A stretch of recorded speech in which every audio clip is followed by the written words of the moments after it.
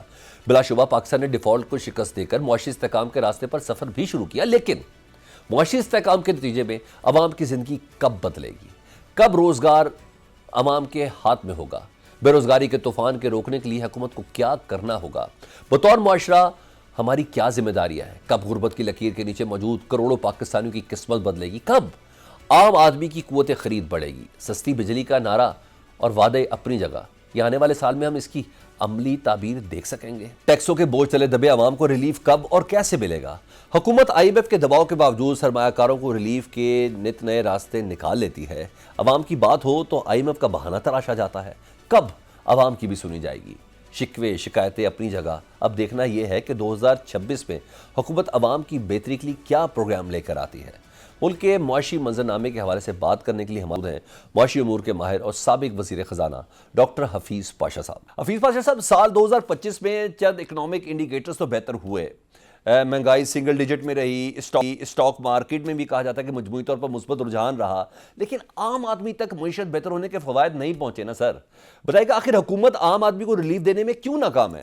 بسم اللہ الرحمن الرحیم۔ دیکھیے، جو سب سے پریشان کن بات ہے اس سال کی اور پچھلے کچھ سالوں سے، اور وہ یہ ہے کہ ہمارا شرح نمو جو ہے، یعنی کہ ہمارے معاشی حالات میں بہتری سالانہ جو ہے وہ بہت کم ہو چکا ہے۔ اب آپ یہ دیکھیے کہ جو سال قریب جون میں ختم ہوا، اس میں دیکھیے جو شرح نمو حاصل کیا گیا وہ تقریباً مشکل سے 2.7%۔ اب آپ یہ سوچئے کہ پاکستان کی آبادی میں اضافہ سالانہ جو ہے وہ تقریباً اتنا ہی ہے، 2.5% کے لگ بھگ۔ تو جب فی کس آمدنی میں کوئی اضافہ نہیں ہو رہا ہے، اور پچھلے 3 سال تو اس سے بھی پریشان کن بات یہ ہے کہ ایوریج شرح نمو صرف 1.7% رہا، یعنی کہ فی کس آمدنی میں پچھلے 3 سال میں کمی آئی ہے۔ جب ایسا ہوتا ہے تو افسوس کی بات یہ ہے کہ بے روزگاری میں واضح طور پر اضافہ ہوتا ہے، اور غربت کے لیول جو ہے وہ بھی بہت سگنیفیکنٹلی بڑھ جاتا ہے۔ تو یہ افسوس کی بات ہے۔ البتہ افراط زر کی کمی اور ہمارا تجارتی خسارے کو سرپلس میں کنورٹ کرنا، یہ مناسب اچیومنٹس تھے پچھلے سال کے۔ سب ایک مشورہ دے دینا، بدترین سیلاب بھی اس سال آیا ہے، معیشت پر بڑا منفی اثر بھی پڑا ہے، گروتھ ریٹ ہماری 3% ہے۔ آپ کو لگتا ہے کہ معاشی اعتبار سے 2025 سے مختلف ہوگا 2026؟ دیکھیے، سیلاب جو آیا اس کا اثر تو 2025-26 پہ پڑے گا، اور اس لیے کہ اس کے اثرات واضح رہتے ہیں پورے سال۔ تو اب یہ دیکھنا ہے کہ 2026 کا اگر آپ کیلنڈر ایئر کے بارے میں بات کر رہے ہیں تو میرا اپنا اندازہ یہ ہے کہ یہ بہت سی چیزوں پر منحصر ہے، خاص طور پہ صنعتی پیداوار میں کوئی اضافہ نہیں ہو رہا ہے، اور پہلے 5 مہینے میں اگر اضافہ ہوا ہے تو اس کی ایک ہی وجہ ہے کہ ہمارا جو امپورٹ ہم نے روکا ہوا تھا فزیکلی، گاڑیوں کی آٹوموٹیو سیکٹر کی امپورٹس میں 78% اضافہ ہوا ہے کھلنے کے بعد، اور اس کے نتیجے میں جو آدھے سے زیادہ اضافہ جو ہے شرح نمو ہے آپ کے صنعتی شعبے میں، وہ صرف گاڑیوں کی سیل بڑھنے کی وجہ سے ہے، اسمبلی سے۔ تو لہٰذا براڈ بیس گروتھ نظر نہیں آ رہا ہے۔ ہمارا زرعی شعبے پر عجیب سے پالیسیز لگائے جا رہے ہیں کہ ہم پروکیورمنٹ اور سپورٹ پرائس رجیم کو ختم کر دیا ہے، اور اس کا بے تحاشا نقصان پچھلے سال ہو چکا ہے ہمارے گندم کے جو کسان تھے۔ دوسری طرف اب ایک نئی خبر آئی ہے کہ فرٹیلائزر اور پیسٹیسائڈ پر ایکسائز ڈیوٹی لگا دیں گے۔ خدا نخواستہ یہ سراسر غلط پالیسی ہے۔ لہٰذا کہیں خدا نخواستہ ہمارا صنعتی شعبہ تو پریشان کن حالت میں ہے، ہمارا زرعی شعبہ بھی کہیں اس میں بھی اضافہ ہونا رک جائے گا۔ تو میں اس وقت آپٹمسٹک اتنا نہیں ہوں، اس لیے کہ یہ جو زرعی شعبے پہ جو پالیسیز لائے ہیں وہ نامناسب ہیں۔ سابق وزیر خزانہ حفیظ پاشا ہم سے بات کرتے ہیں ایک اور اہم ترین ٹاپک اس بریک کے بعد۔ بھارتی پراکسی فتنۃ الہندوستان کی پاکستان کے امن کو تباہ کرنے اور معصوم شہریوں کو ورگلانے کی ایک اور سازش بے نقاب ہو گئی ہے۔ کراچی میں قانون نافذ کرنے والے اداروں نے بروقت کارروائی کرتے ہوئے ایک کم عمر بلوچ بچی کو خودکش حملے کے منصوبے سے بچا لیا۔ مذکورہ بچی کو دہشت گرد تنظیمیں خودکش حملہ آور بنانے کی کوشش کر رہی تھی۔ یہ انکشاف آج وزیر داخلہ سندھ ضیاء الرحمان لنجار نے additional I G C T D Mohammad Azad Khan کے ہمراہ ایک پریس کانفرنس میں کیا۔ وزیر داخلہ سندھ نے بتایا کہ فتنۃ الہندوستان کے دہشت گرد عناصر کم سن بچوں کو اپنا نیا ہدف بنا رہے ہیں اور سوشل میڈیا کو بطور ہتھیار استعمال کرتے ہوئے معصوم ذہنوں کی ذہن سازی کی جا رہی ہے۔ وزیر داخلہ سندھ نے کہا کہ اس مخصوص واقعے میں کالعدم تنظیموں بی ایل اے اور بی ایل ایف سے منسلک نیٹ ورک نے کم عمر بلوچ بچی کو ورگلا کر خودکش حملے کے لیے تیار کرنے کی کوشش کی۔ تاہم قانون نافذ کرنے والے اداروں کی بروقت اور مؤثر کارروائی سے نہ صرف بچی کی جان بچائی گئی بلکہ کراچی ایک بڑی تباہی سے محفوظ رہا۔ Additional I G C T D Sindh نے کہا کہ 25 دسمبر کی شب ایک انتہائی حساس انٹیلیجنس بیسڈ آپریشن کے دوران بچی کو بحفاظت تحویل میں لیا گیا۔ تحقیقات سے معلوم ہوا کہ سوشل میڈیا پر نفرت انگیز اور انتہا پسند مواد کے ذریعے بچی کے ذہن کو آہستہ آہستہ متاثر کیا گیا۔ بچی والدہ سے چھپ کر موبائل فون استعمال کرتی رہی اور دہشت گرد ہینڈلرز نے اسی کمزوری کا فائدہ اٹھایا۔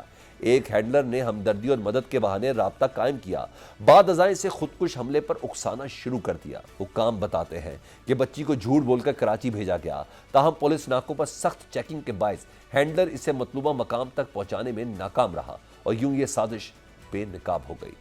بریفنگ کے دوران بچی نے پورے نیٹ ورک، رابطوں اور طریقہ واردات کی تفصیلات فراہم کی، جس کے بعد کم عمری کے پیش نظر فوری طور پر اس کے خاندان کو طلب کیا گیا۔ بچی کی شناخت مکمل طور پر خفیہ رکھی گئی اور اسے مکمل تحفظ اور عزت کے ساتھ خاندان کے حوالے کر دیا گیا، جبکہ تفتیش کا عمل بدستور جاری ہے۔ پریس کانفرنس کے دوران متاثرہ بچی اور اس کی والدہ کے بیانات بھی شناخت چھپا کر میڈیا کو سنوائے گئے۔ بچی نے بتایا کہ ابتدا میں سوشل میڈیا پر نفرت انگیز مواد دکھایا گیا، پھر وہی مواد بار بار سامنے آنے لگا، وقت کے ساتھ لنکس اور تقاریر بھیجی گئیں اور اسے باور کرایا گیا کہ جان دینا ہی سب سے بڑا مقصد ہے۔ بچی نے کہا جب رابطہ کار کو معلوم ہوا کہ اس کے والد نہیں ہے تو اس نے ہمدردی کے نام پر اسے مزید پھنسایا۔ بچی کے مطابق واٹس ایپ گروپس میں دہشت گرد کارروائیوں کو بہادری بنا کر پیش کیا جاتا رہا۔ بچی نے کہا کہ اسے اب احساس ہوا ہے کہ وہ کس تباہی کی طرف جا رہی تھی اور ناکے پر پوچھ گچھ کے دوران وہ شدید خوف کا شکار ہوئی۔ متاثرہ بچی نے واضح کیا کہ بلوچ روایات عورت کی عزت سکھاتی ہیں اور عورتوں یا بچوں کو قربان کرنا بلوچیت نہیں ہے۔ اس کا کہنا تھا کہ جو لوگ قربانی کے نام پر گروپس پر شامل کرتے ہیں وہ مددگار نہیں بلکہ شکاری ہوتے ہیں۔ بچی کی والدہ نے کہا کہ انہوں نے عوامی مفاد میں بیان دینے کا فیصلہ کیا تاکہ کوئی اور بچی اس جال میں نہ پھنسے۔ ان کے مطابق ریاست نے ماں کی طرح ان کی بچی کی جان بھی بچائی اور اس کی عزت اور مستقبل کو بھی مکمل تحفظ دیا۔ Additional I G C T D Sindh نے سوشل میڈیا پلیٹ فارمز پر زور دیا کہ وہ نفرت انگیز اور دہشت گرد مواد کے خلاف سخت اقدامات کریں، اکاؤنٹس بند کریں اور الگوریدمز کو بہتر بنائیں۔ انہوں نے والدین کو بھی خبردار کیا کہ وہ بچوں کی آن لائن سرگرمیوں پر کڑی نظر رکھیں کیونکہ ایک موبائل پورے خاندان کو خطرے میں ڈال سکتا ہے۔ ان کا کہنا تھا کہ زیرو ٹالرنس پالیسی کے تحت سہولت کاروں اور دہشت گرد نیٹ ورکس کو قانون کے مطابق منطقی انجام تک پہنچایا جائے گا اور اس سال دہشت گردی کی کاروائیاں بلا تعطل جاری رہیں گی۔ وزیر داخلہ سندھ نے اس واقعے کو واضح ثبوت قرار دیا کہ کالعدم تنظیمیں خواتین اور کم عمر بچیوں کو بطور ہتھیار استعمال کر رہی ہیں۔ انہوں نے کہا کہ خودکش حملہ نہ اسلام میں جائز ہے، نہ انسانیت اور نہ ہی بلوچ روایت میں اس کی کوئی گنجائش ہے، اور کم عمر بچیوں کو موت کی طرف دھکیلنا دہشت گردی کی بدترین شکل اور کھلا انسانی استحصال ہے۔ سیکیورٹی اداروں کی آج کی کامیاب کارروائی پر بات کر لیتے ہیں۔ فراز عظیم شاہ صاحبہ رکن بلوچستان اسمبلی ہمارے ساتھ ہیں۔ فراز صاحبہ، کراچی میں قانون نافذ کرنے والے اداروں نے کارروائی کرتے ہوئے ایک کم عمر بلوچ بچی تھی، اس کو خودکش حملے کے منصوبے سے بچایا ہے۔ یہ کوئی نئی بات نہیں ہے، اس سے پہلے بھی بی ایل اے کی جانب سے جو حملے ہوئے ہیں اس میں حملہ آور پڑھے لکھے نوجوان نکلے ہیں۔ وجہ کیا ہے؟ کیوں اب تک کالعدم جماعتوں کا ہدف اب یہ معصوم بچے بن چکے ہیں؟ بسم اللہ الرحمن الرحیم۔ جی، سب سے پہلے تو میں خراج تحسین پیش کرتی ہوں اپنے تمام سیکیورٹی نافذ کرنے والے اداروں کو کہ انہوں نے بروقت یہ کارروائی کی اور قوم کو ایک بار پھر بہت بڑے نقصان سے بچایا۔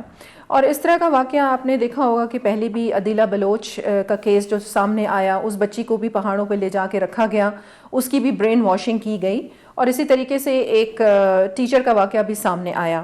دیکھیں ان کے ہدف جو ہیں وہ اب بہت کمزور پڑ گئے ہیں, بہت کم تعداد میں رہ گئے ہیں, لیکن ابھی تک بھی مطلب ایکٹیولی کام تو یہ کر رہے ہیں. اچھا, بلوچستان کے حوالے سے اگر میں یہاں پر بات کروں, اور اس بچی کے بھی آپ نے اس کا جو بیان تھا آپ نے صبح سنا ہی ہوگا کہ سوشل میڈیا کے ذریعے اسے ٹارگٹ کیا گیا. تو اب سوشل میڈیا کے ذریعے یہ خطرناک عناصر جو ہیں یہ ہمارے گھروں تک پہنچ گئے ہیں اور یہ ٹارگٹ کر رہے ہیں ہماری کم سن بچیوں کو. دیکھیں اگر تو میں اسلام کے حوالے سے بھی بات کروں تو ہماری روایات بالکل ایسی نہیں ہیں, اور اگر ہم بلوچی کلچر کے حوالے سے تو ہم بلوچوں میں بھی خواتین کی عزت کو بہت زیادہ پرائرٹی پہ رکھا جاتا ہے کہ اگر خاتون کہیں کسی کے گھر پہ چلی جائے یا وہاں پر قتل ہو جاتے ہیں تو قتل معاف ہو جاتے ہیں. تو دہشت گرد کا تو کوئی مذہب نہیں ہے. تو اب سوشل میڈیا کے ذریعے انہیں ٹارگٹ کرنا اور ان کو ہدف بنانا اور ان کی ذہن سازی کرنا, یہ ان کی فیلنگز کے ساتھ جو یہ عناصر ہیں کھیلتے ہیں, کیونکہ گھروں میں بھی ان کے جو ہیں کچھ حالات بہتر نہیں ہوتے. یا آپ نے اس بچی سے سنا ہوگا کہ اس کے باپ کی دوری کی وجہ سے بھی, لیکن ماں باپ کی بھی ایک بہت بڑی میں سمجھتی ہوں کہ ذمہ داری بنتی ہے کہ اپنے بچوں پر ضرور چیک پوائنٹ رکھیں, ان کے سوشل میڈیا کو ضرور چیک کریں. لیکن بحیثیت لیجسلیٹر آپ لوگوں کے بھی تو کچھ فرائض ہے نا, معصوم ذہنوں کی ذہن سازی ہو رہی ہے, سوشل میڈیا کا استعمال ہو رہا ہے, نفرت بڑھ رہی ہے, تو ہم آسٹریلیا کو کاپی کیوں نہیں کر سکتے؟ 16 سال سے کم عمر افراد پر انہوں نے سوشل میڈیا کی پابندی لگائی ہوئی ہے, تو ایسی کسی قانون سازی کی طرف آپ جانے کا سوچ رہی ہیں؟ جی بالکل.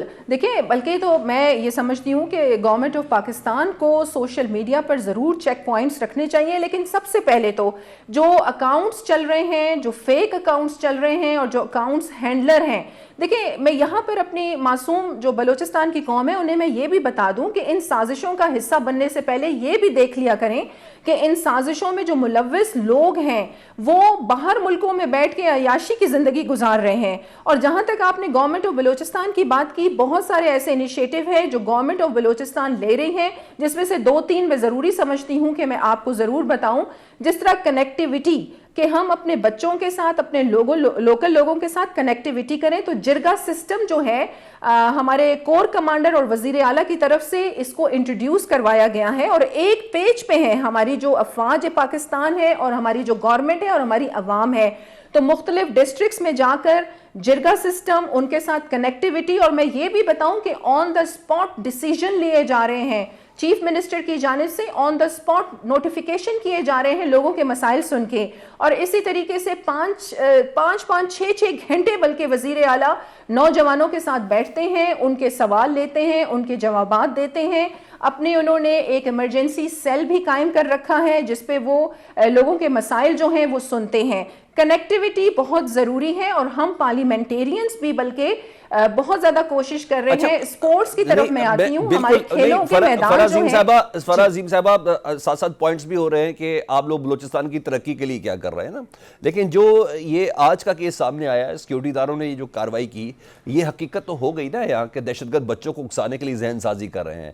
آپ کو نہیں لگتا کہ حکومت بلوچستان کو یوں لوگوں کو بلانے کے ساتھ ساتھ ایون وفاق کو بھی اسکولوں اور کالجز میں آگاہی پروگرام شروع کرنے چاہیے, والدین پر ہی ساری ذمہ داری نہیں ڈالی جائے, کچھ ریاست کے بھی تو کچھ ذمہ داریاں ہیں نا؟ دیکھیں سب سے پہلے تو آپ کی پہلی درسگاہ جو ہوتی ہے وہ ماں باپ کی گود ہی ہوتی ہے, تو تربیت پہ ماں باپ کو دھیان دینا چاہیے. آپ اس کو بھی یکسر مسترد نہیں کر سکتے. پھر اس کے ساتھ ساتھ آپ کے سکولز آ جاتے ہیں, آپ کے اساتذہ جو ہیں, ایجوکیشن میں بہت ہی ریمارکیبل ریفارمز ہماری جو منسٹر صاحبہ ہیں وہ لے کے آئی ہیں. یہ جو BSDI کا جو میں نے پروجیکٹ آپ کو بتایا ہے, اس میں ہمارے سکولز کی ریفارمز, ہمارے جو گوسٹ ملازمین ہیں اس پہ بہت زیادہ انیشیٹو لیے جا رہے ہیں, اسپورٹس کے میدانوں کو آباد کیا جا رہا ہے.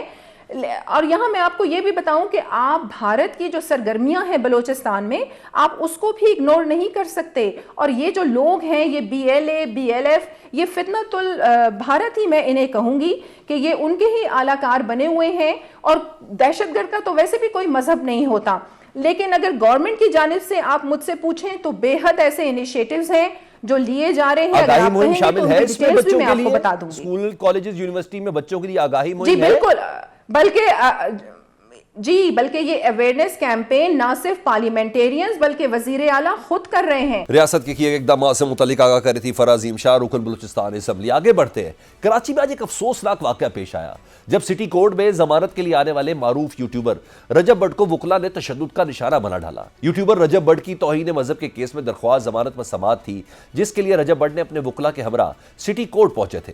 رجب بٹ جب عدالت پہنچے تو وہاں موجود وکلا کے لباس میں موجود کچھ دیگر افراد نے انہیں تشدد کا نشانہ بنا ڈالا۔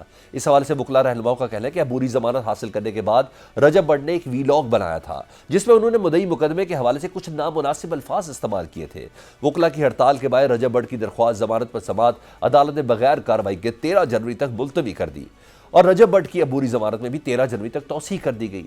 عینی شاہدین بتاتے ہیں کہ رجب بٹ پر جسمانی حملہ کیا گیا جس کے نتیجے میں ان کے جبڑے اور منہ پر زخم آئے اور خون بہنے لگا جبکہ کپڑے پھاڑ دیے گئے۔ رجب بٹ کے وکلا نے بیچ بچاؤ کرانے کی کوشش کی۔ عدالتی عملہ اور پولیس اہلکار موقع پر پہنچے اور کشیدہ صورتحال کے بعد حملہ آوروں کو منتشر کرنے میں کامیاب ہو گئے۔ واضح رہے کہ رجب بٹ کے خلاف حیدری تھانے میں توہین مذہب کا مقدمہ درج ہے۔ یوٹیوبر نے مقدمے میں عبوری ضمانت حاصل کر رکھی ہے۔ رجب بٹ کے وکیل میاں اشفاق علی نے کہا کہ آج مجھے اور میرے کراچی دفتر کے دیگر ساتھی وکلا کو سٹی کورٹ کراچی میں اپنے موکل رجب بٹ کے ساتھ عدالت میں پیشی پر عدالتی احاطے میں ہماری موجودگی میں چند وکلا نے رجب بٹ پر جان لیوا حملہ کیا جس سے وہ زخمی ہو گیا۔ اس کے باوجود اس کو مسلسل زد و کوب کیا گیا۔ یہ سلسلہ ہمارے بارہا منع کرنے کے باوجود مسلسل جاری رہا۔ میاں اشفاق نے کہا کہ وکلا کا یہ غیر پیشہ ورانہ رویہ، قانون کو ہاتھ میں لینا ملک بھر میں وکلا کی شناخت اور ساکھ انتہائی کمزور کر رہا ہے۔ ملک میں وکلا کی لیڈرشپ کو وکلا کو پرائیویٹ سائلین اور فریقین کے ساتھ زور بازو کی بجائے تعلیمی طور پر اپنے حقوق کا دفاع یقینی بنانے پر زور دینا ہوگا۔ یہی واحد راستہ ہے۔ آئے روز وکلا خود فریق بن کر اس طرح اگر پرائیویٹ سائلین پر عدالتوں کے احاطوں میں مسلسل حملہ آور ہوں گے تو ان کی عزت میں مزید مسلسل کمی ہی ہوگی۔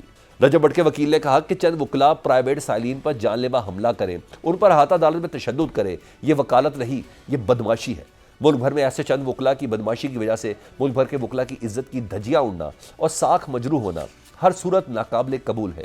یہ ایک افسوسناک پہلو ہے جس کی کسی پڑھے لکھے معاشرے میں کوئی گنجائش نہیں۔ سندھ بار کونسل اور کراچی بار متوجہ ہو۔ اس کے علاوہ human rights council of Pakistan نے سٹی کورٹ کراچی میں وکلا کے حملے کی شدید مذمت کی ہے۔ اس ضمن میں جاری بیان میں کہا گیا کہ human rights council of Pakistan city court Karachi کے احاطے میں سینئر وکیل میاں علی اشفاق اور ان کے موکل رجب بٹ پر نوجوان وکلا کی جانب سے کیے گئے حملے کی شدید الفاظ میں مذمت کرتی ہے۔ عدالتی حدود میں تشدد کا واقعہ نہ صرف قانون کی بالادستی بلکہ انصاف کے پورے نظام کے لیے ایک سنگین خطرہ ہے۔ اس واقعے میں ملوث عناصر کے خلاف فوری قانون کے مطابق کارروائی کی جائے تاکہ عدالتی ماحول کو محفوظ، پرامن اور باوقار بنایا جا سکے۔ پاکستان فرنٹ سے سلمان حیدر کو اجازت دیجیے۔ اللہ حافظ۔